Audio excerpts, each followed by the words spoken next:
How did you all discover intuitive eating? Who wants to start? I can will. go. Right. Alexandra, Jinx. go ahead. Yeah. Go ahead, Alex. I've been a dietitian now for about 19 years. Wow. History of hospital work, inpatient, outpatient management, food service, and I've been in renal for now 6 years. History of disordered eating since in body image. I want to throw that in there. It's very important. Since I was 10 years old. No fault of anyone except a doctor who told my mom I needed to lose weight at age 12. And I think that's why a lot of dietitians get into it. I think a colleague said 60% of us have some form of disordered eating, and that's kind of how we get into it. And over the years, and comments made to me, comments made to other colleagues, and some of my own trauma in life, I knew about 2 years ago when the words of pre-diabetic started creeping up. No surprise, of course, genetically, which I have no history, but I think for me, that was something I was like, everything I've done has not worked. I was tired of over exercising, tired of this brain function. And I've known Wendy now at least 14 years and have been part of her pantry doctor journey. We've done some things together, and I can attest at some point you just realize it's not working, and it's mentally exhausting. And I was working 6 days a week sometimes. So it was just everything in my brain collapsed, and perimenopause hit. And I was like, I'm at my own wit's end. And it's fun to say this. I needed my own dietitian, my own. And that's kind of where I got. And through our program, I unraveled a lot of things to which I was holding on to. And the main thing as a dietitian, we really are hard on ourselves to be that perfect image. And it's a constant reconciliation on a lot of levels, not just food, body image. I just need a whole break from life. And when I meant to say that is I was like, I need to shut out everything and really listen to what my body is telling me on all levels, mentally, physically, spiritually, whatever you want to call it. And when I heard that podcast, The Big Burnout from the Midlife Feast, I was like, that is me. And I want my next 40 years to be a whole lot better than my first 40. So that's kind of where I am now. You're on track. You're on track for that. I think that you mentioned everything that you did was not working. And I think that's where we get to the breaking point of diets and dieting, and everyone that comes in is like, maybe some people aren't there yet. There's probably people that know that it's not working and they come into this ditching diets together, maybe with definitely diet mentality or fear of what this means for them. And I don't know. So segue over to Jess. Do you want to share with us what it's been like for you? This journey where you're at? I made a bunch of notes this morning because I will A, get derailed, and B, I'll forget like important parts. So if I'm zooming, glancing over, that's why.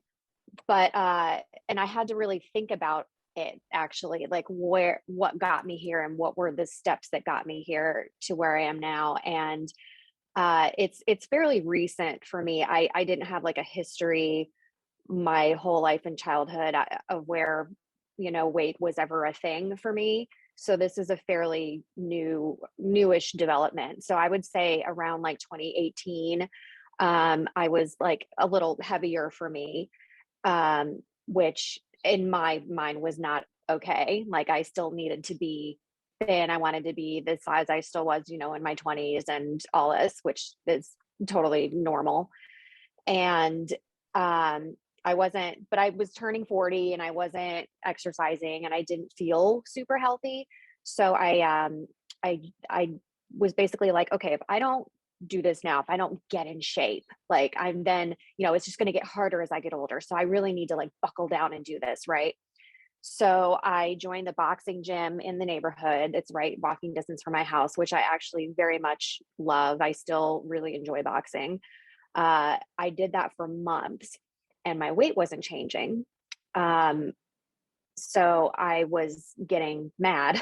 I was getting frustrated because I thought, "Well, gosh, I'm doing all this." Well, I hadn't changed my eating habits at all. And I wouldn't say they were awful, but they weren't great. So I'm like, well, if I really want to lose some weight, I'm probably gaining muscle. I need to lose weight. What am I going to do? So get ready to cringe.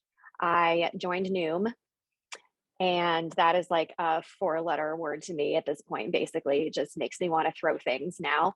Lots But of people I are there. uh-huh.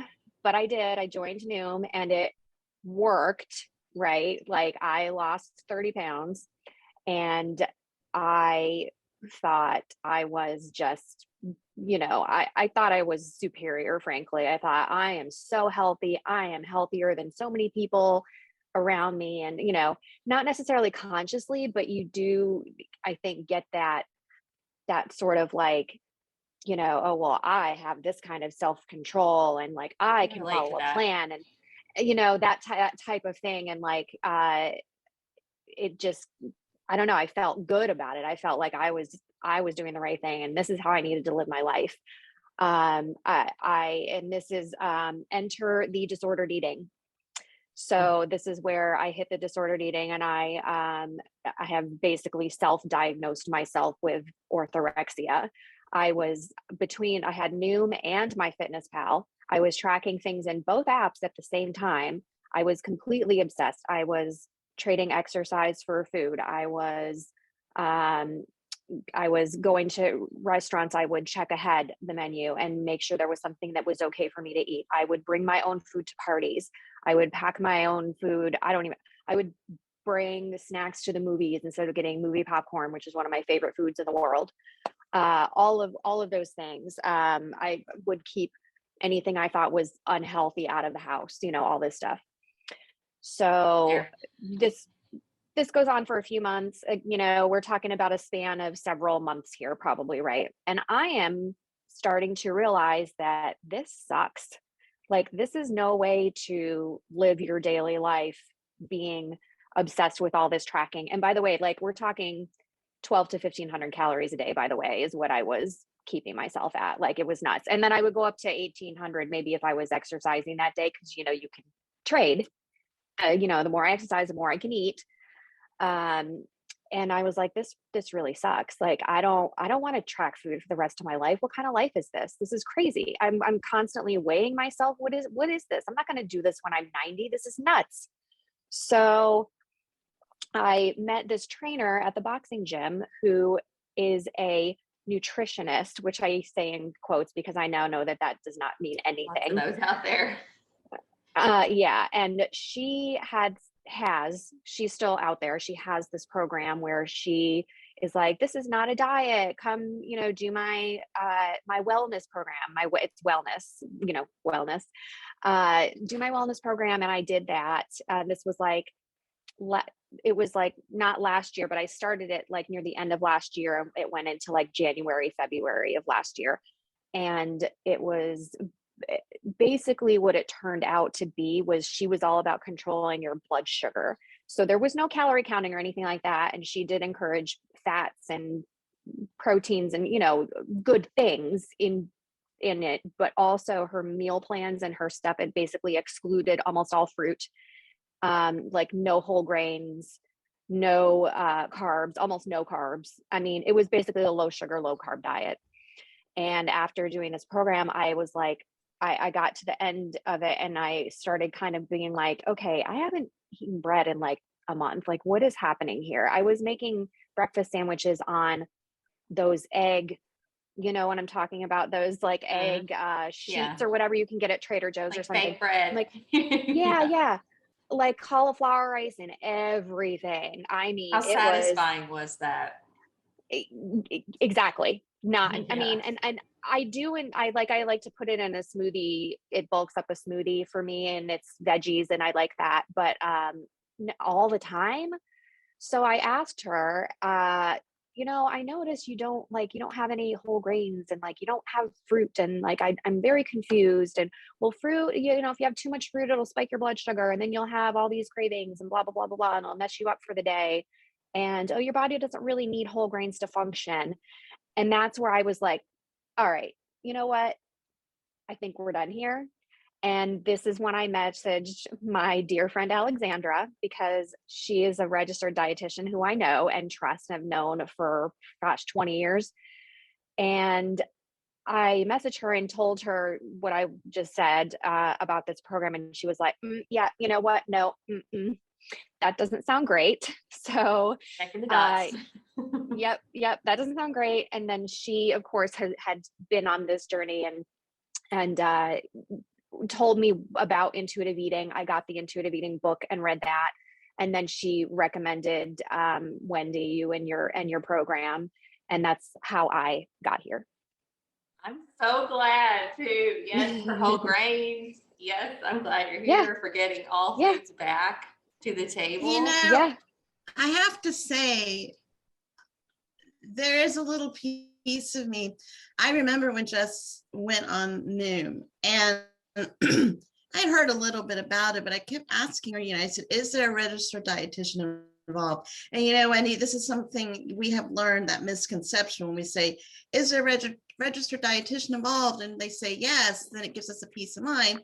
But there are many registered dietitians that are still sucked into this diet culture. And later, after Jess has joined us and in this group, I thought, dang, did I just kind of let that go too easily and not realize how some of the dietitians are still in this diet culture? And, I remember when Jess reached out to me, Jess, you were at your rock bottom. You really were. Your hands were in the air. You were beyond frustrated. And I knew this would be a great avenue for you, but I kept thinking back to that moment when you mentioned Noom. And I said, is a registered dietitian involved? And you said, yes. And I was just like, okay.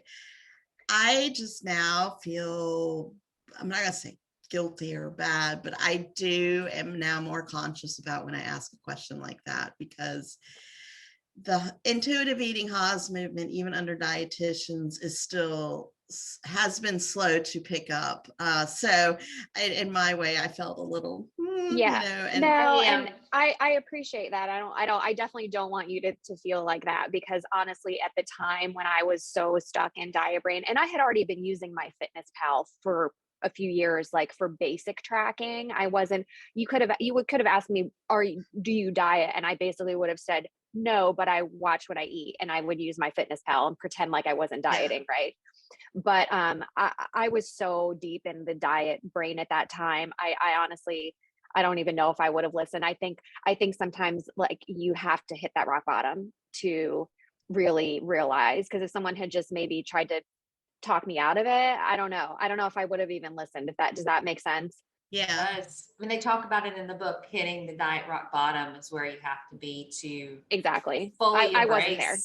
Intuitive eating, or else you'll kind of want to run back to another diet. There'll be this thing in the back of your head, like, maybe I just haven't given this one more good try. I'm gonna try. This is the best. My friend's doing this, and it's working. You mentioned working for me, and that's another thing. And then I'm gonna segue down to Amanda, because she's newest on this journey, and so I'm sure that she's like picking up, taking notes and everything. But Alexandra, you mentioned it's just not, this is new for us as dietitians. We didn't learn this in school. We actually went to school to learn how to teach people to be disordered.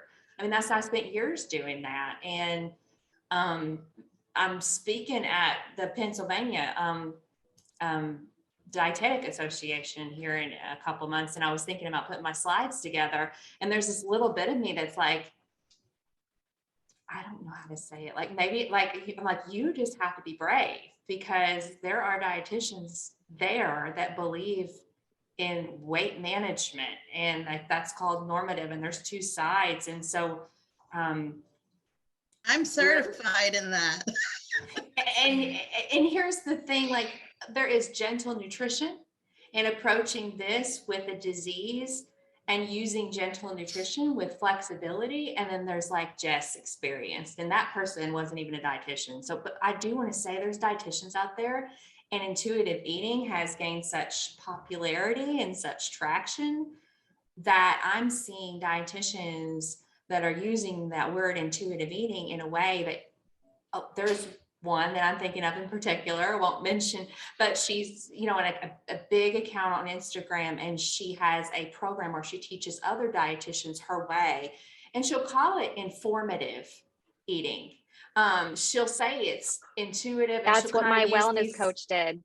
and I think that your wellness coach, because she has a packaged program for other nutritionists and wellness coaches, she's teaching people this way and using the intuitive eating lingo. And when you're talking about that, I'm like, she took this person's box program, and so there's people Yep. sharing that information, and they think this is intuitive eating, and it's not. So turning intuitive eating into another diet, there's no diet. If it's measuring, if it's counting, if it's telling you can't have things, it's a diet.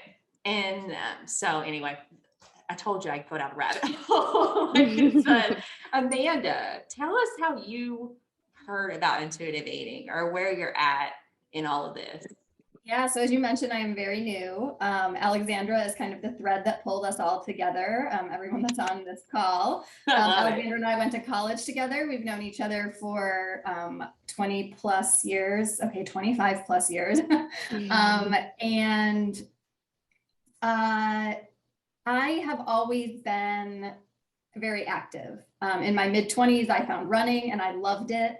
I loved running races. I did all sorts of 5Ks and 10Ks, and I wasn't obsessive about it. I wouldn't run every day. I would go a month without running, and then I'd pick another race and start training again. I just liked the setting a goal and then working towards it. I loved that aspect of races. Then I met my husband. I got into triathlons. I started doing longer races and half marathons and marathons. And so my story is a little different from the fact that, like, I never restricted my eating. I could eat whatever I wanted to, and I did. I just didn't have a whole lot of healthful foods through my 20s and early 30s. But I was still never happy with my body. I still felt like I was constantly beating myself up, that I could look better, that I wish I had smaller hips, or, you know, more definition, or whatever it was. I was never just truly happy in my body. Even though when I look back now at pictures of myself then, I'm just kicking myself that I am a beautiful woman, and how could I just be so awful to myself?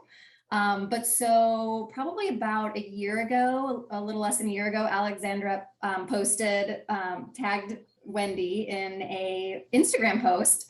And I just saw the handle, Ditching Diets Together. And I loved that idea, because I was never a big dieter, but I hate the idea of diets. I knew they didn't work, even though I hadn't really been on that roller coaster. I'd seen my sister go through it, other family members. And so I saw the handle and I was like, oh, I need to check this out.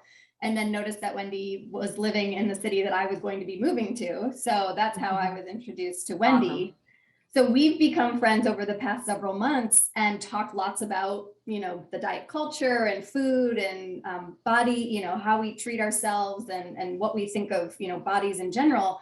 And this very arrogant part of my brain was like, well, you don't need that. You don't need that. Meanwhile, every day I'm looking in the mirror and thinking that 25 pounds you put on during COVID is awful, and you look terrible, and you've always been the fit one. You've always been, you know, people have always commented on, oh, you're so skinny, or, oh, you look so good. And so for the last couple of years, through, you know, even a little bit before the pandemic, just anxiety and work stresses and life things, you know, I had started gaining weight. And wow, will that give you perspective when you thought you were, you know, educated and kind of above that. And it has really been a humbling experience, but also empowering. And so and Wendy and I were talking about this the other day, there have been a couple of times in my life where I was happy with my body and I was like, okay, now I'm fit and I feel like I've always felt healthy because I was healthy, but I like really felt it. I felt like I looked just great and I felt good in clothes. And those also coincided with the times when my personal life was like the biggest mess of all, when I was miserable, whether it was at work or whether something was going on in my relationship or whatever it was. Those 2 times in my life that I can point to where I thought I looked amazing were the times I would not want to go back to because I was so miserable in my life. Whereas now I'm like the happiest I've ever been in my life, and my body is not matching that. So I agreed to join the challenge. And I was thinking, I'll probably get a couple of nuggets out of it. Again, so arrogant. I get a couple of nuggets out of it, but you know, I mean, talk about waking up to that little voice in my head that has been beating me up for 40 years. And it, you know, I've always said, or like I've learned in the past 10 or 15 years that I have this feeling of like not being enough. But that weight part was like where I thought I balanced it out. It was like, well, if I looked good, like then I'd be better. If I took up less space, you know, then I had, you know, I was a boon to society. I was, you know, something positive to look at. And then the last 5 years or so, I've started learning more about nutrition, and I sympathize with the dietitians here because the more I learned about nutrition, the harder it was. Because then when I was like, well, I know that The well, more I you eat know. vegetables every day. And then I'm like, well, wait, before I figured I wasn't getting enough, but now I really know. And so then you can just beat yourself up over anything. So going through these last few weeks have been very eye-opening. I have an attention deficit disorder. And so it is very easy for me to not think about food for hours and then all of a sudden go, I'm hungry, I'm going to eat whatever is fastest. So even just these last 4 weeks have been really helpful for me to actually just stop for a minute and think about what my body really wants. Does it want really the fastest, or am I okay actually taking 10 minutes to put something together? And then, I mean, yeah, there's just several of these days have been really eye-opening, and I have a long way to go, but because for me, it has never been about restricting, but I have like, if I have Girl Scout cookies in my house and I eat a lot of them every day, but my voice in my head beats me up about it. So I am excited to be on this journey. Yeah, that diet brain is there, even though I never considered myself a dieter. So it's been a very interesting 4 weeks, and I have learned so much because our stories are so different. It's still so interesting how we can take little pieces of what other people have gone through and apply that to our own situations. Love it. That is so interesting, as we talked about that a lot in Finding Body Freedom and working on how we view ourselves, and self-compassion is huge. That's why we started with this 30-day challenge with self-compassion. Amanda, you mentioned never quite being happy in your body. I think at one point you said you look back in some of those times when you were like feeling the best in your body were some of the worst times of your life, mentally and emotionally. And so I asked the question in the Food Confidence Club, in that first section, ditching diet mentality. There's a whole track on videos on how to get rid of diet brain. One of the things is like, did diets really work for you? Because I'll hear this, that the diet worked, but then you go back and you think about those things and it's like, was I really healthy when you think about your big picture of health? Worked. Yeah, you hear that a lot. So Mm-hmm. the next question, I guess, and we covered some of this in the next question that I was going to ask you guys, but I think, what are some of the steps, if you could give me a couple of steps of where you started and what you took to get you here? Okay, I wrote down an answer to this earlier. So I don't know I can give multiple steps necessarily, but this, I'm just going to tell you this is where my brain went, and this is my response. So I'm going to use rice as an example. And as I mentioned earlier, that nutritionist that I worked with was, you know, very anti-rice, and everything was cauliflower rice. And she had like meal plans, and it would say, you know, you can sub brown rice sometimes, or you can sub quinoa sometimes, like that type of thing. But white rice, oh no, absolutely not. It'll spike your blood sugar, right? So I went for a long time with, you know, well, before cauliflower rice was even a thing, I was still kind of diet brainy, and I would do either quinoa or brown rice. And then and then cauliflower rice added on were my only options if I wanted to be healthy. So now that I have tried to shift that mindset and give myself, eat foods that I want to eat, that are pleasurable to eat. For example, say I'm making a stir fry, I would have in the past automatically gone to one of those, you know, healthy options. Like, these are the options, that's it.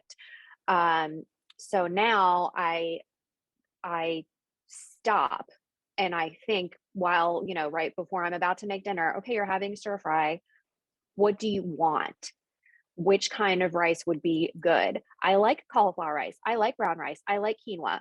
You know what I really like? Basmati rice is my favorite.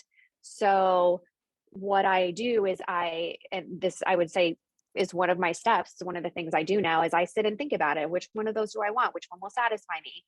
Now, because as I mentioned, or I think Wendy mentioned, I am still in the permission phase. So pretty much every time I do this exercise, I am still doing the white rice, because that's what I want and that's what's satisfying. And I deprived myself of it for so long. But I am continuing to do that exercise and think about which option I want and which one will satisfy me. And I know that I will hit a point where I'll be like, you know what? I want brown rice today. I want quinoa today. I want cauliflower rice today. And I know that I will get there. And I'm just using this this is part of the step of getting there, is asking myself that question every time. And you can use so many foods for it, you know, white bread, desserts, etc. You know, but rice is just the one that came to mind for me. I love that example. And you said a couple things, I wrote it down. White rice, first of all, as a dietitian, and I was a diabetes educator for a while. You would see people come in and, you know, you would teach the counting carbs, and this is how many carbs you need to have per your weight, per your height, all of the things, right, Alexander? And what's funny is, what would affect one person that would have white rice and the other person that would have brown rice? I'm telling you, have brown because it has more whole grain in it. It might affect their blood sugar completely different. This person, their blood sugars might be the same. So like white rice, that is, and it makes me think about this journey and how we're all on our own unique path and journey, and what works for one person doesn't work for, I mean, I say work in a way that, like, we're all trying to discover what's best for us and for our health, and tune back into our bodies. And what you enjoy is not going to be what Alexander would pick that night, which is why meal plans are so crazy, because if they're so external, you're just looking at like this, oh, well, this is all I can eat. Well, this is what she says I can eat. And then the other thing that you said that I thought about, I actually like cauliflower rice. When I first got into this and started following everybody on Instagram, there's a lot of demonizing jokes around cauliflower rice. I actually like cauliflower rice. As an intuitive eater, am I eating cauliflower rice when I choose to, because I'm trying to restrict or keep my carbs down? No, what I've realized is, like, I do like cauliflower rice, but I'll put the meal together and I'm like, with a piece of bread or like something to balance it out. Your body needs carbs, this is that gentle nutrition piece of it. Your body needs those things to be happy, to be satiated, to feel satisfied. So yeah, I might have cauliflower rice, like you said, bulking up a smoothie, but it doesn't mean that I'm choosing. And I think a lot of it goes back to your values and the way that you're identifying yourself, like, okay, I'm not a dieter anymore and I don't have to choose cauliflower rice every time I put a meal together. I love how you were like thinking about all the kinds of rice and like which ones your body wanted. Cause I love basmati rice too with my Indian food. I'll make Indian meals a lot and that's my favorite. And I can't imagine having them with cauliflower rice. So anyway, that was my thought process in that. What about the steps? I know you're new to this journey. What steps have you taken, Amanda, in like with food? And even if it's just a baby step, just as you're just learning, has there been something that sticks out to you? Yeah, so a couple of things over the last few weeks. One of which is I've been hyper aware. I go to Orange Theory. I did CrossFit for a long time. And I'm hyper aware of when coaches say like, oh, push it really hard. So, this last 2 minutes so that you can have that glass of wine tonight. Or, and I have said those things in the past, like to myself, like, oh, like I worked out really hard today. So I'm not going to feel guilty that I had, 2 glasses of wine the other night. But in the back of my head, I was feeling guilty about it. And I was rationalizing like, oh, I can have 2 glasses because I did work out earlier today. And so I've been hyper aware of that. And then at home, I've just been giving myself permission. Like, we don't have Girl Scout cookies in the house all the time. We have them in the house for about 3 weeks a year. So if I want that Girl Scout cookie, or I want 4 of them, let's be honest, I'm eating them and then I'm trying to enjoy them, like not just get them in my body as fast as possible, but actually like taste them and enjoy them and then let that go. Like that's what my body wanted then. And then I keep moving. And then as I think I mentioned quickly, like typically I'm just really bad at like when I'm at my desk, I will sit here for hours and then not all of a sudden I'll know that I'm hungry, but I won't do anything about it until it's like too late. So the other day I was ready for breakfast and normally I would go in the kitchen and just be like, oh, okay, let me grab, a bar and let me grab some, like a handful of cashews. And then I literally was standing in the kitchen and I went, no, like, what do you actually want? And so I looked, like I opened the refrigerator and I had some cut up fruit in there. And so I pulled that out. And then I was like, oh, you know what? I want some egg, like an egg. It takes 2 minutes to make. So I started making the egg and then I looked over and we have these little mini Belgian waffles and I was like, oh, and I want that Belgian waffle too. So I ended up with this plate of like Belgian waffle with peanut butter and egg that had red peppers in it. And then I had honeydew and strawberry. And I was like, I felt so much better after eating that than I would have. I was so much more satisfied. So not better in that like, oh, I ate better food, but it was actual food. And I was like, oh, that tasted really good. Really glad I did that. And I was like, and it only took me 5 more minutes than it would have taken me to scramble together some random, prepackaged foods. That's just me. But so I always feel like I'm like 100% go or I'm 0% like couch potato. So it's like for me to take and white. Yeah, for me to take deep breaths and like think about what my body wants and slowly go, think about it in that manner. It's just is not a tool that I had in my toolbox until recently. I love that. I think that's kind of similar to what I was saying. Cause I was like, I don't know about you, Amanda, but I was a huge meal planner. And like Wendy has used this term where it's like everything's external, right? Like you're basically forcing your body into this box of these are the meals I planned for this week. This is what I've allotted for myself. And that's the end. And so opening that box and getting rid of it and like thinking about what you want I totally agree with you. Is like, it's a huge thing. And you're just like, oh, I didn't even realize that I liked this as much as I do, or whatever. It's just, it's so interesting. You It's really uncover- interesting that you say that because my husband and I both hate meal planning, and I mean, like, just hate it. We avoid it at all costs, but then we end up with like random stuff in the house. And what I would love someday to live near like a little market or something that I could, because what I would like to do is walk to that market at 5:15 every day and decide what I want to have for dinner. Yes. Do it. I That's what we agree. do. Yeah, I mean, I would love really that. my sweet spot is like, we now will plan like 2 meals. We'll be like, okay, we're gonna have this meal and this meal. That way it's like, we used to try to plan 5 meals a week, and then we wouldn't want them and the stuff would go bad. And so I've been through the same exact thing. And then my husband doesn't cook at all. And so it's all on me. And honestly, the meal planning plus the shopping plus the cooking is exhausting especially after years and years and years. So I agree. I would love to be able to do that. I don't have quite that option right now, but I'm only planning a couple meals, and then, I try to have packaged things on hand just in case I have a different craving or something like that. Well, and that's so interesting because like I beat myself up for not being a good meal planner, but maybe it's just my body's way of saying, don't do that. Like, don't plan meals that you don't know if you're going to want 5 days from now.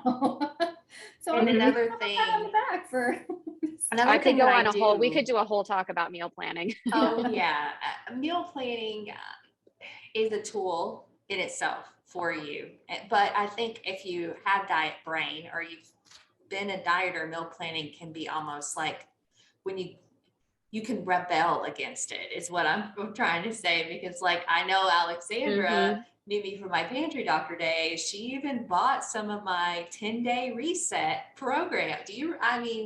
And here I am telling you exactly what you got to eat for 10 days. I did that. And I can relate with so much of what you all are saying. Like Amanda said, she felt superior. I have totally been there. And it was a huge experience for me to open my eyes to intuitive eating and figure out how I was going to get out of what I was doing for myself and for people. Here I am, like, leading them down the path to diet culture. And then I had to figure out how I'm going to get out of things. Like, I would go on our morning show once a month and they wanted me to come in and talk about green smoothies and the best this and that. And they would say diety things to me. And here I am trying to figure out I had this period of time where I was trying to get out and I didn't know how, because, I had built up this brand of pantry doctor and I was like, I don't know what to do.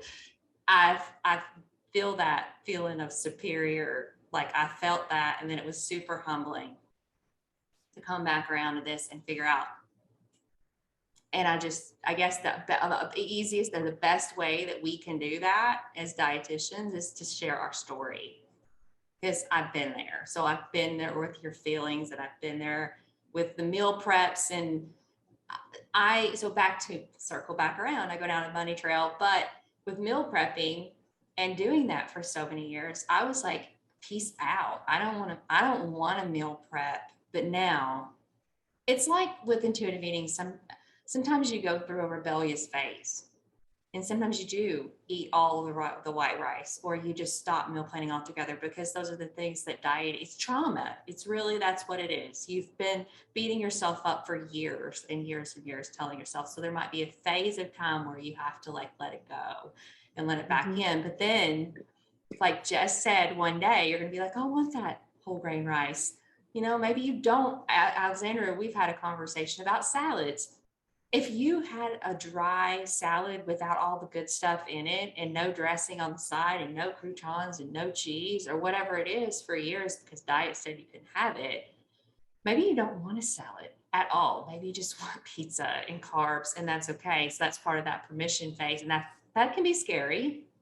So that's why it helps to have support through the process. But back to meal planning and it being a tool, I think that now the way I use meal planning is out of self-care. So it's more rooted in like, okay, I don't have to plan 4 meals a week and have all these leftovers, but I can plan one meal or I can plan 2 meals and then have some frozen dinners in case and that has really brought a balance into our life, like to where it's not stressful. There's food there, but if we want to like flex and go out to dinner or we want to walk across the street and do something different, we can do that. So it's finding that gray area after being in diet brain is so black and white. We've been talking about this, but and I'm going to skip down to another question and ask you, can you tell me your biggest aha moment, or there's a moment with this that stuck out to you with intuitive eating? A lot of things that I was going through, it was like, if I just took the minimal steps to add snacks, then I took the steps to listen to my body when it had meals. And then slowly things started falling together, and so I knew my body was telling me a lot of things and I just couldn't read it. But one day it just hit me. I said, it's finally working. I'm not feeling that anxiety anymore. I'm finally feeling relaxed. But it is that black and white, like you both said, Amanda and Jess. For me, salads, because I ate them at work all the time. And then when I started this job, I have the ability to eat out. And of course, I gained some weight, but it's been leveling. And now I pick things that I've missed, even in my marriage. I love a poke bowl. I love my sushi. I love, X, Y, and Z. And I don't feel guilty anymore. I don't sit there and go, oh, I need to leave some to left over. Can't eat all of it. Whatever. If I'm going to eat all of it, I'm going to eat all of it. And if I take some home, I take some home. There isn't a rule anymore. I just listen. I don't know if there's the aha moment, but there is a moment where you're like, I get it. My body is getting it. I feel like mentally at some point I have found a resolve, and I can see it clearly, and I still have steps to take. I really do. It's just like grief. You don't go through all 5 stages 1 through 5. You're going to go through them 1, 5, 3, 2, 4, and this is kind of the same thing. You are mourning something when you go through this, whether it's that you've been holding on to these things for subconsciously a long time. Like Amanda, you said when you thought about the best you looked were some of the most unhappy times. I totally can relate. Sorry, I got one. No, you actually kind of answered the next question I was going to ask, which would be, what is the greatest gift this has given you, intuitive eating or this journey so far? And I feel like you answered that all the way. It's so much more than about our weight. It's about tuning back into our body. But I mean, what would you guys say the greatest gift is that this journey has given you so far at different points? You're both at different points. Freedom. Yes. Freedom. I just think about the orthorexia and the obsession and the just not, I haven't weighed myself in almost a year. I had an appointment with my sleep doctor last week. I have insomnia, and I declined to be weighed, and the nurse didn't bat an eyelash. Okay, no problem. Let's just go. Granted, this is a sleep doctor. I haven't tried this with my GP, but we'll get there. But not weighing myself, not looking at calories. Like what is this newfound freedom? Like it's just amazing. Like even, and my husband will even be like, oh, we'll order Taco Bell sometimes. Love Taco Bell. And he'll be like, oh God, this looks really good, but it's like, 1,500 calories or something. And I'm like, you don't eat it every day. Calm down, which is not something I would have said a year ago. Like, I would have been like, oh, maybe we should split that or something like that, So just, and the freedom to choose what I want to eat, the freedom to leave food on my plate. I do that now, you guys. I leave food on my It's a good plate like one. regularly. I never used to do that. I mean, probably partly because I was restricting. And so I was eating small portions. And then every time I ate, I was, starving. So I would just like shovel food into my face. But also the Clean Plate Club, which is a whole other thing from childhood that, you got to finish your food and there's starving kids in China and all that, the guilt behind that. But getting the freedom away from having to clean my plate, like just the freedom of the body freedom, which I'm still working on, but like not feeling like I have to put myself in this box of being 125 pounds for the rest of my life, and that's okay. And so it's freeing. It's like I that's it. It's freeing. That is why I named Finding Body Freedom, Finding Food Freedom, the Food Freedom Mm-hmm. Collective. Freedom is the word that I think of too, that it's given me. And so, Amanda, you're learning about this. You 30 days in. What do you feel? What would you say the greatest gift has been so far? So I think what this is going to end up being for me, I don't know why I'm like feeling emotional now. Like I am a people pleaser, externally like focused all the Same. time. And so Same. what I have spent more time doing this last 4 weeks is listening to myself and really thinking about what I want, which is not, I don't spend a whole lot of time doing that. And when I do it, I have a really hard time figuring out, like, do I want this for me, or do I want this because someone else thinks I should do it, or do I want, and so I just got the chills. So it really just like being able to listen to myself and saying like what I want, whatever I want, doesn't matter what it is, it's okay. So I feel like this last few months has just been really transformational. And this is a piece of it that I think is, just a piece of the puzzle that's going to be even just make everything even better. Super excited to I mean, we've spent a lot of time talking, so I don't want to, I just want to say thank you, girls, for coming on and sharing your story, because I think anyone that listens to this is going to relate to a piece of this. They're going to pull things and they're going to be like, oh, that's me, that's me, that's me. And it helps women feel like they're not alone. I think sometimes in this, you can feel that way. And so that's what I really wanted out of this challenge was, so many times in January, you just jump into diets and challenging abs, get our abs, lose weight, get tighter, all of these things. And I'm like, no, let's challenge something else. And so I'm really glad that we all connected with each Oh, other. hi, puppy. Sorry, Freddie wanted to say hi. Oh. So thank you guys so much. I do want to say something, Wendy, that I did after the program I did with you in the spring. It's kind of interesting that I did this. I asked some friends to give me 3 non-body compliments. And I've heard this my entire life, but I've never, I'm getting teary-eyed,